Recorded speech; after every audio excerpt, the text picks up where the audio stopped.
എന്തുവാ എടാ നീ പോയി ആ പങ്കജാക്ഷി അന്നാമ്മയെ ജമീലിയൊക്കെ ഒന്ന് വിളിച്ചോണ്ട് വാടാ. ഞാൻ വിളിച്ചിട്ടില്ല.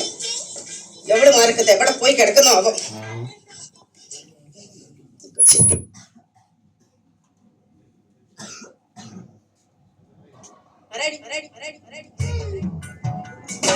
ഹലോ ഹലോ ഹലോ ഹലോ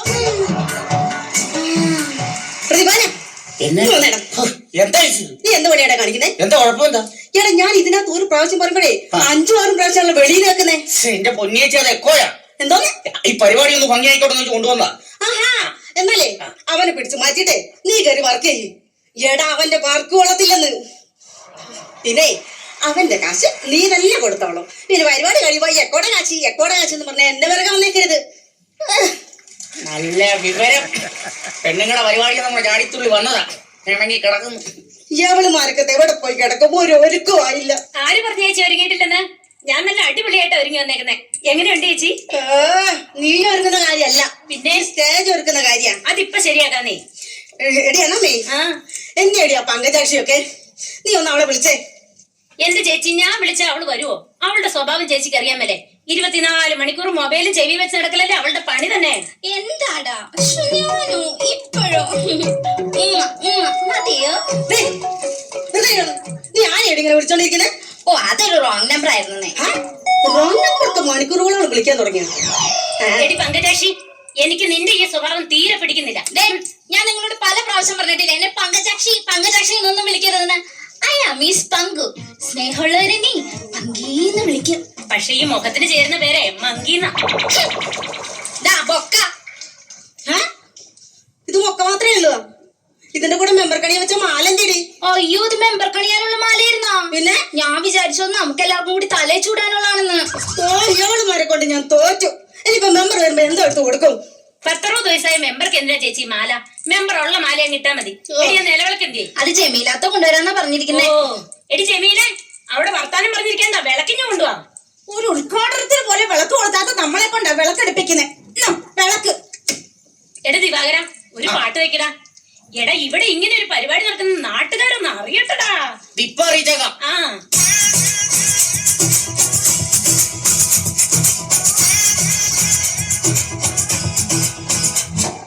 കൂട്ടം വരെ വെളുക്കുമ്പോ നുണ പറഞ്ഞിരിക്കണ കൂട്ടം, അയൽക്കൂട്ടം. ഇത് ബാങ്കുകാരെ പറ്റിക്കാനെ കള്ളപ്പണി ചെയ്യും ഒരു കൂട്ടം. നുണ പറഞ്ഞിരിക്കലെന്റെ അമ്മണിയെ, നുണ പറഞ്ഞിരിക്കാതെ പണിയെടുക്ക്. ഇതാരാടാ ഈ പാട്ട് വെക്കാൻ പറഞ്ഞത്? എന്റെ പൊന്നിയേച്ചി, അത് ഞാനങ്ങോട്ടല്ല, ചേച്ചിയുടെ ഭർത്താവ് എന്നെ കൊണ്ട് നിർബന്ധിച്ചിടിച്ചതാ. ഓ എന്റെ ദൈവമേ, ഇങ്ങനെ ഒരു കെട്ടിയാൽ ഇത് ഞാൻ ഈ പരിപാടി കൊളവാക്കും. ഓ എന്റെ ഒരു വിധി. എടാ മനിയേ, എന്തോ അമ്മ? എടാ നിന്റെ അടുത്ത് പടക്കം മേടിക്കാൻ കാശ് തന്നായിരുന്നല്ലോടാ. തന്നായിരുന്നു. എന്നിട്ട് എന്തിയാടാ പടക്കം? ഞാൻ മേടിച്ച് ഫ്രിഡ്ജിൽ വെച്ചേക്കുവാ. കേരളത്തൊന്നും ഫ്രീസറിനകത്ത വെച്ചേക്കുന്നേ. ഈ മണിക്കൂട്ടിനൊരു കാര്യമായിട്ട് അയച്ചതാ, അത് നമുക്കറിയാലോ. ഈ മെമ്പർ വരുമ്പോ ഞാൻ എന്തോ എടുത്ത് പൊട്ടിക്കും. എവനെ കൊണ്ട് ഞാനൊന്ന് ചേച്ചി മെമ്പർ ഇതവിടെ പോയി കിടക്കാം. എനിക്കറിയത്തില്ല കൊച്ചേ. അയ്യോ സരള ചേച്ചി, ഇങ്ങോട്ട് വന്നേ. കഴിഞ്ഞ ദിവസം ഞാൻ ഈ മെമ്പറുടെ വീട്ടിൽ ചെന്നപ്പോഴേ അവരാ വാതില് തുറന്ന് ഇറങ്ങി വന്നത്.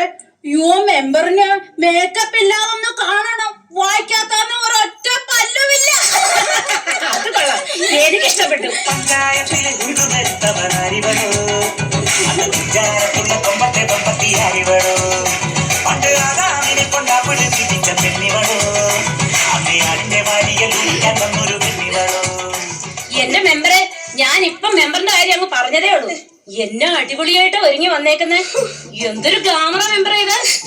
പല്ലുമിറ്റും നല്ല മുല്ലമുട്ട് പോലെയല്ലേ ഇരിക്കുന്നത്.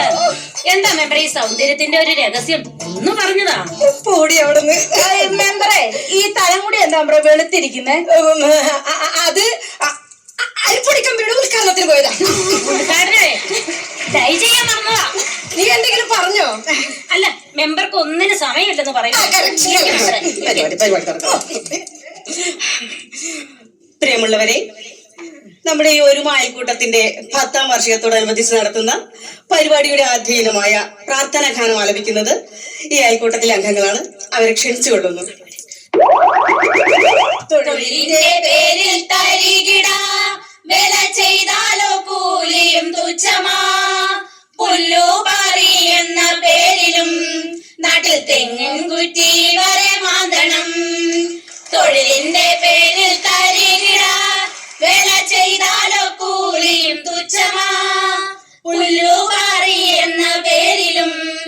നാട് തെങ്ങും കുറ്റി വരെ മാന്തണം. തെങ്ങും കുറ്റി വര മാന്തണം. ശ്ശോ, നിൽക്ക്. നീ എന്താ തെങ്ങും കുറ്റി തന്നെ പറഞ്ഞോണ്ടിരിക്കുന്നേ? ജോഡി ഒരു തെങ്ങും കുറ്റി പാതി മാന്തി ഇട്ടിട്ടാണ് ഞാൻ വന്നത്. ഇനി ചെന്നിട്ട് വേണം ബാക്കി മാന്താന്. തെങ്ങും കുറ്റി വന്ന പിന്നെ മാന്ത. പ്രിയമുള്ളവരെ, കാര്യപരിപാടിയിലേക്ക് കിടക്കാം. നമ്മുടെ പരിപാടി ഉദ്ഘാടനം ചെയ്യാൻ ഇവിടെ എത്തിയിട്ടുള്ളത് നമ്മുടെ ഈ പഞ്ചായത്തിന്റെ രോമാഞ്ചകഞ്ചുകമായ സ്ത്രീയുടെ ഉന്നമനത്തിന് വേണ്ടി അനുദിനം പോരാടിക്കൊണ്ടിരിക്കുന്ന നമ്മുടെ മിനിമോൾ മെമ്പറാണ് ഈ പരിപാടി ഉദ്ഘാടനം ചെയ്യാൻ ഇവിടെ എത്തിയിട്ടുള്ളത്. മിനിമോൾ മെമ്പറെ ഈ കർമ്മം നിർവഹിക്കുന്നതിനായി ക്ഷണിച്ചുകൊള്ളുന്നു.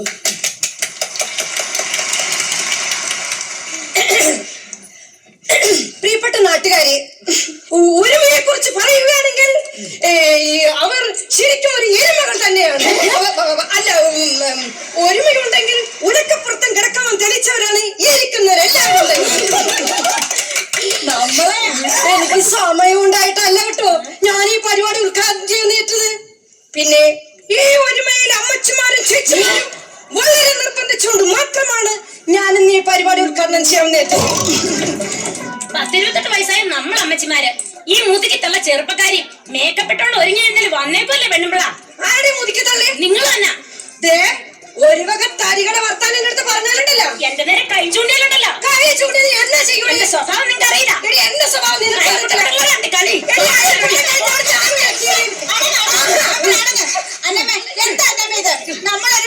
നമ്മളൊരു പരിപാടി നടത്തുമ്പോ എടി ഇങ്ങനാണോ? നിന്റെ ഭാഷ ശരിയല്ല. ഒന്നും ഇടയില്ലാതെ പ്രായത്തെങ്കിലും മാനിക്കണ്ടേ എന്നമ്മേ? ഇങ്ങനാണോ നീ പ്രതികരിക്കുന്നത്? ഞാൻ ചോദിക്കാം, എന്താ കാര്യം? അല്ല, അവള് പറഞ്ഞത് കേട്ടില്ലേ? മുതിക്കിട്ടുള്ളാന്ന്. മുതുക്കിത്തള്ളേന്ന് അവള് പറഞ്ഞു വിചാരിച്ച് നീ അവളെ തല്ലൂ?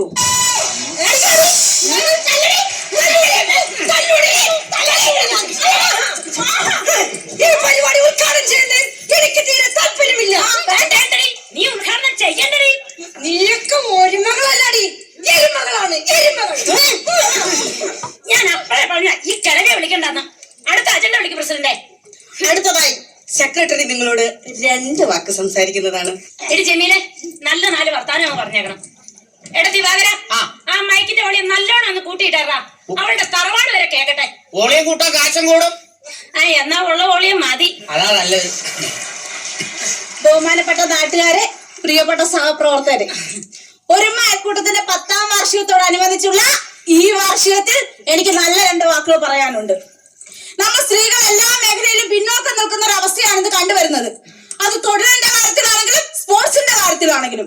രാവിലെ 8 മണി മുതൽ വൈകുന്നേരം 5 മണി വരെ പാടത്തും പറമ്പിലും പുല്ല് പറിച്ചാൽ നമുക്ക് സർക്കാർ തരുന്നത് വെറും 150 രൂപയാണ്. അതേ ഗ്രൗണ്ടിൽ ക്രിക്കറ്റ് കളിക്കുന്ന ക്രിക്കറ്റ് കളിക്കാർക്ക് സർക്കാർ നൽകുന്നത് കോടികളാണ്. ഇത് അനുവദിച്ചുകൂടാ. ഒരു അയൽക്കൂട്ടത്തിലെ ചെറുപ്പക്കാരിയും സുന്ദരികളുമായ സ്ത്രീകളെ ഒരു ടീമാക്കി ക്രിക്കറ്റ് കളിക്കാൻ ഗ്രൗണ്ടിലേക്ക് ഇറക്കി വിട്ട നമുക്കും കിട്ടില്ലേ കോടികൾ? കോടികൾ കിട്ടുമോ? കിട്ടും. ശരിക്കും പറഞ്ഞ എന്റെ അതൊരു സ്പോർട്സ് ഫാമിലിയാണ്. മെക്കാടുപണിയൊക്കെ ഇപ്പൊ സ്പോർട്സ് ആക്കി മാറ്റിയാ? ടിവിയിൽ ക്രിക്കറ്റുകൾ വരുന്ന ദിവസങ്ങളിൽ ഞാൻ എന്റെ ഭർത്താവിനോട് വെള്ളം പോലും കൊടുക്കാറില്ല. ഇത് കേട്ടാ തോന്നുന്നു അല്ലാത്ത ദിവസം കൊടുക്കും. ശരിക്കും പറഞ്ഞ ഈ അയൽക്കൂട്ടത്തിലെ സ്ത്രീകൾക്ക് ക്രിക്കറ്റുകൾ എന്താണെന്ന് അറിഞ്ഞുകൂടാ. അത്രയ്ക്ക് അങ്ങ് അറിയാമെങ്കിൽ ഒന്ന് പറഞ്ഞതാ കേൾക്കട്ടെ. ക്രിക്കറ്റുകൾ എന്താണെന്ന് വെച്ചാൽ ഒരു മുട്ടക്കാട്ടം മന്തെടുത്ത് കാലുകൊണ്ട് തട്ടി 10-20 രൂപ വെട്ടിച്ച് വലയിലോട്ട് അടിച്ചു കയറ്റപ്പോഴല്ലേ ചേച്ചി റൺസ് കിട്ടുന്നേ? ഈ പറഞ്ഞത് ക്രിക്കറ്റ് അല്ല, ഹോക്കിയാ. ഹോക്കി. എന്റെ ചേട്ടൻ നന്നായിട്ട് കളിക്കും. ഫുട്ബോളോ? അല്ല, ചീട്ട് മുച്ചീട്ട്. അത് നിന്റെ കെട്ടിയന് വേറെ പണിയില്ലാണ്ട് കളിക്കുന്നു. അപ്പൊ ഞാൻ പറഞ്ഞു വന്നെന്താ, സർക്കാരിന്റെ ഈ തെറ്റായ നടപടിക്കെതിരെ സ്ത്രീകൾ മുന്നോട്ട് വരേണ്ട ഒരു കാലഘട്ടത്തിലേക്കാണ് നിർത്തിക്ക. ഇവിടെ ഒച്ചോണ്ടാക്കാതെ ജഡ്ജസ് വരാനുള്ള മാർക്ക് വരുന്നുള്ളൂ. എന്നെ കൂടെ തെറ്റിച്ച് മാർക്കിനുള്ള ജഡ്ജസ് വരുന്നുണ്ട്. ഇവിടെ ഒച്ചോണ്ടാക്കാതെ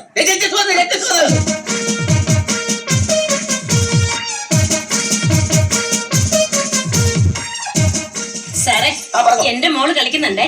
2ാമത്തെയാണേ. നല്ല മാർക്ക് ഇട്ടുള്ളൂട്ടോ. ഞാൻ സാറിന് വേണ്ട രീതി കണ്ടോളാം ഇത് കഴിയുമ്പോ. വേണ്ട, എന്നെ സ്വാധീനിക്കാൻ ശ്രമിക്കണ്ട. നല്ലപോലെ കളിക്കുന്ന കുട്ടിക്ക് മാത്രമേ ഞാൻ പ്രൈസ് കൊടുക്കത്തുള്ളൂ. കാര്യം ഞാൻ പറയാം. സാറേ, വെള്ളം വേണ്ട, ഒരു സോഡ മതിയായിരുന്നു.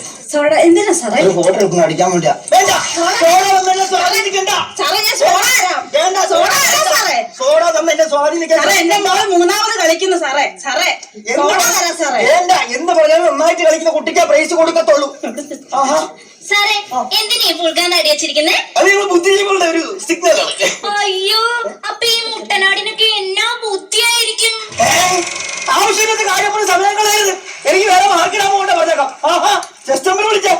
വേദിയിൽ നൃത്ത മത്സരം ആരംഭിക്കുകയാണ്. Chess number 1.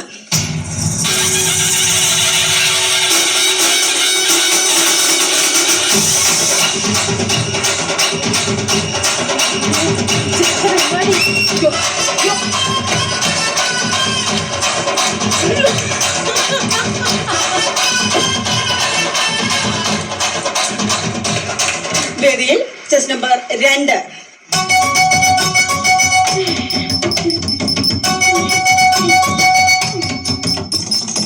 വയനാടൻ മലയിലെ കുറിച്ച പെണ്ണവൾ പുലി പോലെ ചീറ്റുന്ന നീലിപ്പെണ്ണ് കടലരിയും കണ്ണിണയും പടിവത്ത മേനിയുമായി ഇല്ലേന്തി അമ്പുമായി പായും പെണ്ണ് അവൾ ഊരിന്റെ ഓമനയാം നീലിപ്പെണ്ണ്.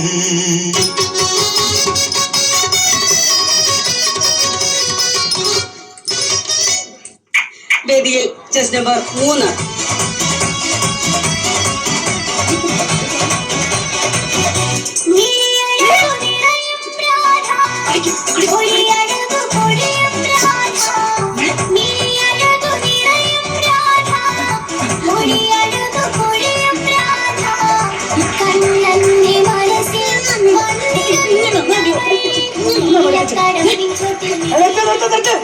ഇത് സിംഗിൾ ഡാൻസ് ഉള്ള ഗ്രൂപ്പാണ്. ചുമ്മാ നൃത്ത മത്സരം ഇവിടെ അവസാനിച്ചിരിക്കുന്നു. അടുത്തതായി ഫലപ്രഖ്യാപനം. അതിനായി ജഡ്ജസിനെ ക്ഷണിച്ചുകൊള്ളുന്നു. ഇവിടെ നടന്ന ഡാൻസ് എല്ലാം തന്നെ വളരെ മനോഹരമായിരുന്നു. ഏതിന് മാർക്കിടണം എന്നൊരു കൺഫ്യൂഷൻ മാത്രമേ ഉണ്ടായിരുന്നുള്ളൂ. എങ്കിലും 1ാം സമ്മാനം ചെസ് നമ്പർ 1. അത് നടക്കില്ല പെണ്ണുമ്പിള്ളെ. നിങ്ങളുടെ മോനെ ഇവിടെ കിടന്ന് ചൊല്ലദീനക്കാരൻ ഉരുണ്ട് പറയുന്ന പോലെ കളിച്ചതാണ് ഡാൻസ്. എന്റെ മോളെ ഫ്രണ്ടിൽ കിടന്ന് കളിച്ചത് സ്റ്റെപ്പ് കണ്ടോ? അവക്ക് വേണം 1ാം സമ്മാനം കൊടുക്കാൻ. നിന്റെ മോളാണോ ഡാൻസ് കളിച്ചത്? നീ എല്ലാരും ഇവിടെ കിടന്ന് കളിച്ചോടി. ശ്രദ്ധിക്കാൻ 2ാം സമ്മാനം. 1ാം സമ്മാനത്തിന് അതിനോട് തീർപ്പായില്ല. 2ാം സമ്മാനം. അതെ അതിപ്പോ എനിക്ക് എന്താണ് പണി? ആരോടുത്ത ജഡ്ജാണോ? അല്ല കൊണ്ട് വെക്കാട് പിടിക്കാൻ ആരാണ് പിടിച്ചു